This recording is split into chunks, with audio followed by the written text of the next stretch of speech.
ようございます。皆さん。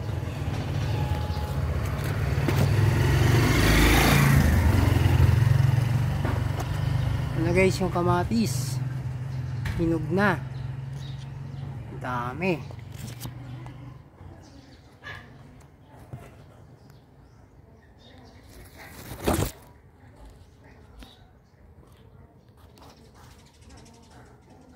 Patwa talaga tong kamatis guys. Pwede na siyang harvestin dahil pula na yung ilan. Lalo pa siguro pag sabay-sabay na nagpulahan ito guys.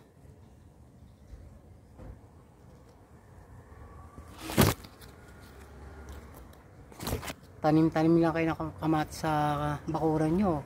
Libreng kamatis na guys. Hindi na kayo bibili sa palengke. Sariwang sariwa. Fresh na fresh talaga.